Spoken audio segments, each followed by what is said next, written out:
मित्रों, वीडियो के दूसरे भाग में प्रोफेसर ओम राज जी ने पंडित लीलाचंद जोशी के उपन्यासों की परख के लिए आवश्यक पूंजी है पहाड़ों से प्रयाग तक कि दूसरे भाग में मैं जिक्र कर रहा हूँ इस पुस्तक का, पहाड़ों से प्रयाग तक, जो मेरी लिखी हुई है।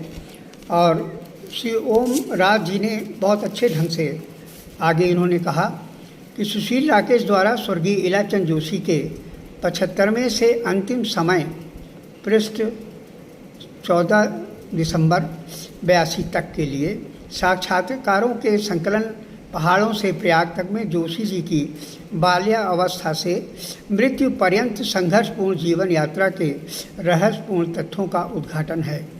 मानव प्रकृति और प्रवृत्ति के भिन्न भिन्न जटिल मनोयोगों और मानव जीवन के विविध पक्षों के कुशल चितेरे इस बिरले उपन्यासकार के जीवन और चरित्र, विचार और दर्शन को समझे बिना उसकी रचनाओं के निर्माण तंतुओं का विश्लेषण ईमानदाराना ढंग से नहीं किया जा सकता। बाल्यावस्था से जोशी जी की गणित के प्रति विशेष रुचि, ड्राइंग विषय द्वारा उत्पन्न बाल सुलभ विद्यार्थी मन पर आतंक, भौगोलिक ज्ञान में दक्षता, उर्दू के प्रति हार्दिक लगाव के फलस्वरूप मीर अम्मन की प्रसिद्ध कृति बागो बहार का अध्ययन उनकी विलक्षण प्रतिभा का परिचायक है। 12 वर्ष की अवस्था में लीलाचंद जोशी के मन में इंदु और सरस्वती में प्रकाशित जयशंकर प्रसाद की कविताओं ने मोह लिया।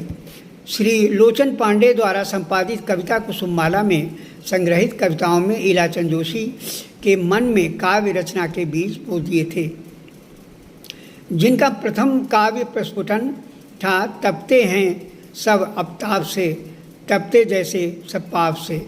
कवि और रविन्द्रनाथ टैगोर की गीतांजलि की वैविध्यहीन और एक रसतापूर्ण कविताओं ने लीलाचंद जोशी को सत्य शिवम सुंदरम की मूल अनुभूति से परिचय कराया। लीलाचंद जोशी कहते हैं कि वैसा सुख संसार में किसी महाकवि की रचना में मुझे आज तक नहीं मिला।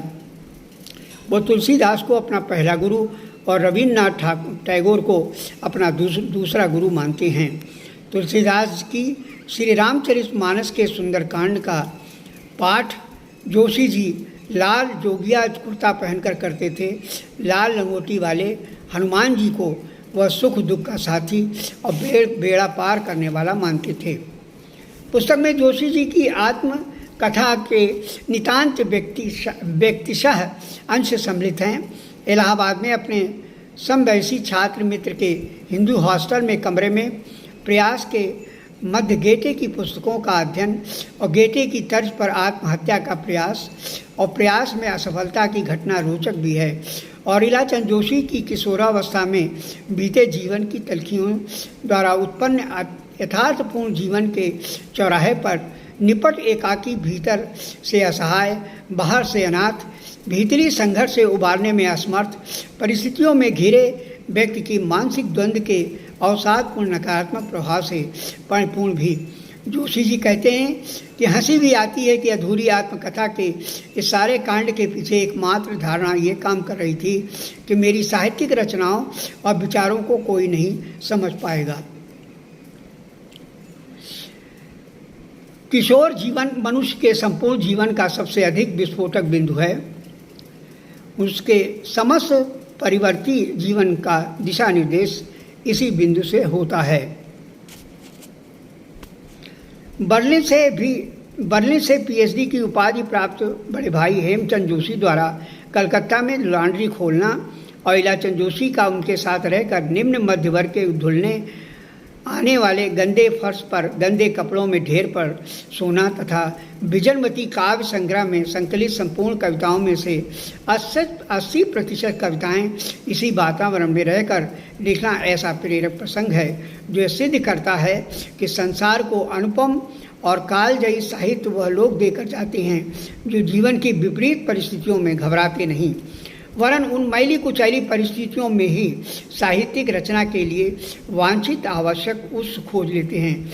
दुर्भाग्य के कुचक्र को आंतरिक प्रेरणा और नैतिक बल द्वारा भेदने में सफल सिद्ध होते हैं। जॉर्ज इलियट अपने उपन्यास the mill on the floss में लिखती हैं, इन परिस्थितियों की शिकार विभिन्न आत्माओं को पूर्ण रूप से एक प्रभावशाली विश्वास की आवश्यकता होती है, और जिस विश्वास को सभ्य समाज उमंग और उत्साह कहता है। पहाड़ों से प्रयाग तक पुस्तक में पंडित लीलाचंद जोशी की साहित्यिक यात्रा के प्रस्थान बिंदु से लेकर विभिन्न रुचिकर और अरुचिकर पहाड़ों से गुजरते हुए गंतव्य स्थल तक पहुंचने का यात्रा विवरण उपलब्ध कराती है।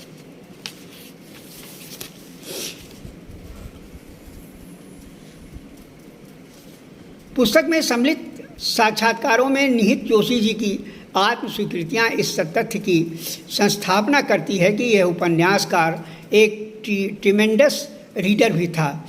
जोशी जी का अध्ययन अपने समय के तथा अपने से पूर्व समय के हिंदी साहित्य के अध्ययन तक की सीमित नहीं था, वरन पाश्चात्य साहित्य को भी उन्होंने पढ़ा और गुना था। शेक्सपियर, दांते, रूसो, वॉल्टेयर और गेटे की रचनाओं का उन्होंने विशद और गहन अध्ययन किया। ये स्वीकार करते हैं, मुझ पर प्रभाव उन सभी लेखकों का पड़ा जिनका मैंने प्रेम पूर्वक अध्ययन किया, और मेरे सौभाग्य से विश्व के जिन महानतम साहित्यकारों की रचना का प्रेम पूर्वक अध्ययन किया है उनकी संख्या काफ़ी है, और इस काफ़ी वाली संख्या के अंतर्गत मेरे उन अति प्रिय रचनाकारों की संख्या भी काफ़ी से कुछ कम होगी। जोशी जी का अध्ययन आमोद प्रमोद का साधन नहीं वरन साउद्देश्य था। शेक्सपियर के संबंध में उन्होंने समीक्षात्मक टिप्पणी करते हुए कहा है कि एक महाकवि अवचेतना की अतल गहराइयों में गोते लगा चुका था। आध्यात्मिक ऊंचे शिखर से जीवन के नारकीय अतल पाताल लोक के सभी रूपों को उसने देखा, परखा, समझा और समझाया। रूसो और वॉल्टेयर के तुलनात्मक अध्ययन उपरांत जोशी जी का यह निष्कर्ष था कि वॉल्टेयर की प्रतिभा बहिर्मुखी थी और रूसो की अंतर्मुखी। सुशील राकेश को एक साक्षात्कार में लीलाचंद जोशी स्पष्ट रूप से उद्घोषणा कर चुके हैं कि उन्होंने सबसे अधिक गेटे को पढ़ा। अपने ऊपर गेटे के प्रभाव को स्वीकार करते हुए कहते हैं, उसके साहित्यिक मंतव्यों को पढ़कर ऐसा लगता है जैसे कोई तत्वदृष्टा अंतर्जगत की गूढ़ अंधकारपूर्ण गहराई में बैठकर वहाँ से अनमोल साहित्यिक रत्नों को इकट्ठा कर धरता चला जा गया है, और फिर उस अंधेरे पाताल लोक के बाहर निकलकर उन महापुरुषों को करीने से सजो कर एक विशेषज्ञ रत्न पारखी की तरह प्रत्येक की उत्पत्ति, विकास, ह्रास और अंतिम परिणति का पूरा विवरण देता हुआ किसी म्यूजियम के अध्यक्ष की तरह प्रत्येक का ऐतिहासिक विवरण देता हुआ उसके महत्व की व्याख्या कर रहा है। साक्षात्कार द्वारा उद्घाटित उपरोक्त रहस्य हिंदी के मूर्धन विद्वानों और शीर्षस्थ आलोचकों से यह अपेक्षा करता है कि वह पंडित लीलाचंद जोशी के उपन्यासों पर गेटे के विचार और दर्शन के प्रभाव की समीक्षा करें। हमारे गुरुजी जो लिखवा रहे हैं, हम लिख रहे हैं। परंपरा के हिंदी साहित्य के शोधार्थियों तथा चंद हिंदी के पुस्तकों तक सीमित डॉक्टर प्राध्यापकों से इस दुष्कर कार्य की आशा नहीं की जा सकती, क्योंकि उन्हें जर्मन नहीं तो अंग्रेजी पर महारत हासिल करनी पड़ेगी। बहुत से इसी में गच्चा खा जाएंगे कि जो GOETHE के को गेटे क्यों पढ़ा जाता है। बहरहाल मेरा दोस्ताना मशवरा है कि विद्वान आलोचक लीलाचंद जोशी के उपन्यासों में फ्राइड की तलाश में अपना भेजा फ्राई न करें, और स्वयं उपन्यासकार अपने ऊपर फ्राइड के प्रभाव को नकार चुका है।